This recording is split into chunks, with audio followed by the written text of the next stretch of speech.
आत्मा राम की आत्मकथा। स्वामी जपानंद। जमींदार का आतिथ्य।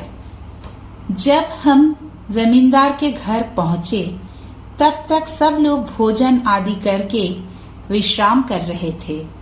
मिठाई वाले को उन्हें जगाने से मना ही कर रहा था कि भीतर से एक विधवा स्त्री वहां आई।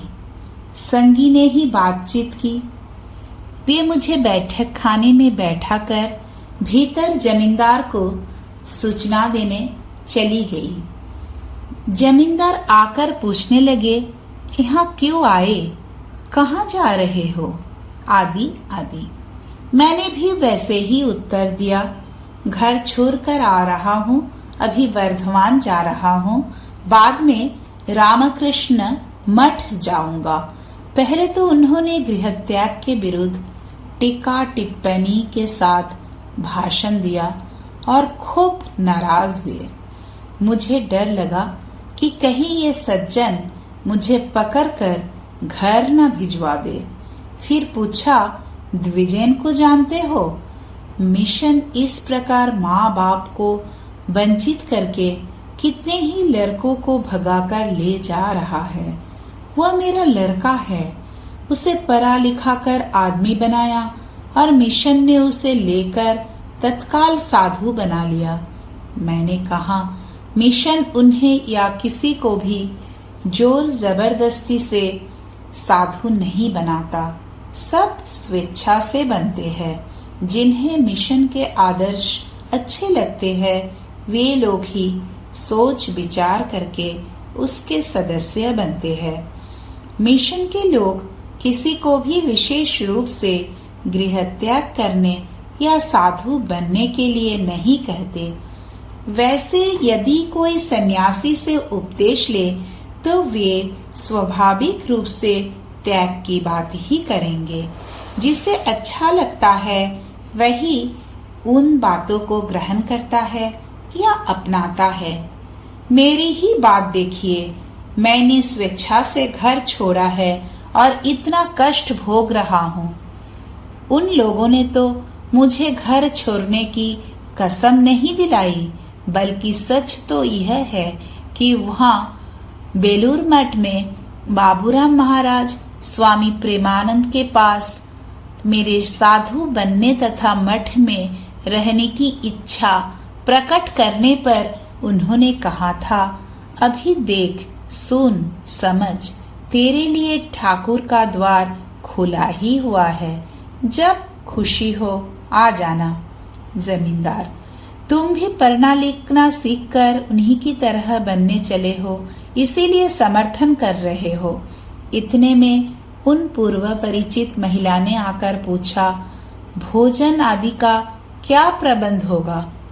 जमींदार ने उन्हें ही कुछ रसोई बनाने का निर्देश देते हुए कहा, अशौच है, इसलिए बाहर बनना, अंदर नहीं। यह बात सुनकर मैं खेद का अनुभव करने लगा। सोचने लगा, क्या मैं इतना ही नीच हो गया हूँ कि इन लोगों के शोक के समय भोजन करने आया हूँ? नहीं नहीं प्रभु, मुझे इतना नीच, इतना हृदयहीन मत बनाओ। मैं बोला, रहने दीजिए, अन्यत्र कहीं भोजन कर लूंगा। मुझे माफ कीजिए, मुझे इस घटना के बारे में मालूम नहीं था। जमींदार, तुम इस समय कहाँ जाओगे? किसी से परिचय भी तो नहीं है।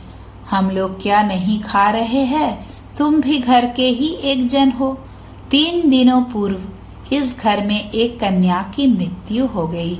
तुम्हें यदि कोई धार्मिक आपत्ति ना हो तो मेरी बहन अभी चावल बना देगी। भोजन करके चले मत जाना। मुझे भी किसी काम से वर्धमान जाना है, साथ चलना। कहीं पैदल जाने का प्रण तो नहीं किया है ना? मैंने उत्तर दिया, जी नहीं, लेकिन मन में बड़ा संकोच हो रहा है। घर में इस प्रकार का दुख है और आप सब मेरे लिए इतना कष्ट कर रहे हैं।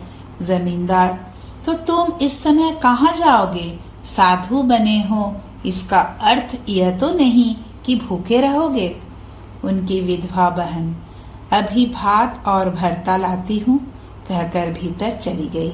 मैं जमींदार से बोला, पास में पैसे है, चने मुरमुरे खरीदकर जलपान कर लूंगा। एक दिन अन्न नहीं खाया तो भी क्या। जमींदार ने भ्रूकुटी टेढ़ी करके पूछा, कितने पैसे है? मैं बोला, 4-5 पैसे होंगे। सुनकर वे जोरों से हंसने लगे और बोले, बेटा तुम भी ठीक मेरे दीजू की तरह ही हो। मैं वृद्ध हूँ, मेरी बात सुनो। तुम्हें इस घर में संकोच करने की कोई जरूरत नहीं। वे मुझे भीतर ले गए। जब मैं भोजन करने बैठा तो वे आकर हंसते हंसते अपनी बहन से कहने लगे, यह कह रहा था 4-5 पैसे है, मुरमुरे खरीद कर पानी पी लूंगा। लड़का है, साधु होने निकला है। मेरा कलेजा धक धक करने लगा। भद्र घर के लड़के हो, क्यों कष्ट उठा रहे हो बेटा? यह भूख क्या मुरमुरे से मिट सकती है? बहन से कहता है कि मुरमुरे खरीदकर खा लेगा। अभी लड़का है, समझता नहीं। वर्धमान का हलवाई युवक मुझे साथ लेकर मेमरी स्टेशन आए। मेरे लिए वर्धमान तक का एक टिकट कटा दिया और स्वयं द्वितीय श्रेणी में गए। अतः वहीं से हम अलग हो गए। वर्धमान पहुंचकर मैं किसी मंदिर की खोज में शहर की ओर गया। वहां बाजार के प्रसिद्ध मोतीचूर और महीन बूंदी के लड्डू विक्रेता की दुकान के सामने पहुंचा। दुकान के मालिकों में एक युवक भी थे। मुझे देखते ही उन्होंने संकेत द्वारा भीतर आने का आमंत्रण दिया। किसी पूर्व परिचय की बात तो दोनों को याद नहीं आ रही थी, तो भी दोनों को लग रहा था कि कहीं मुलाकात हो चुकी है। मुझे स्टूल पर बैठाकर वे एक ठोंगे में करीब आधा सेर मोतीचूर और महीन बूंदी ले आए और खाने के लिए खूब आग्रह करने लगे। उन दिनों मैं रात को भी भोजन करता था, इसलिए गरम गरम बूंदी खाने में भी बड़ी अच्छी लगी। उसी को खाकर रात के खाने की चिंता भी दूर हुई। उसके बाद उन्होंने पूछा, कहाँ जाने की इच्छा है? इसी बीच पैर में मोच आ जाने के कारण चलने में बहुत कष्ट हो रहा था। अतः सोचा था कि वर्धमान में ही कहीं 2-1 दिन ठहरने के बाद मठ के लिए रवाना होऊंगा। उन्हें बताया, 2-1 दिन विश्राम करके जब पैर का दर्द कम हो जाएगा तब बेलूर मठ जाऊंगा। युवक, पैदल क्यों जाएंगे? गाड़ी के लिए पैसे नहीं है क्या? मैं चुप रहा। युवक, मैं टिकट खरीद दूंगा। यदि आज ही जाने की इच्छा हो तो शाम की गाड़ी है, चलिए उसी में बैठा दूंगा।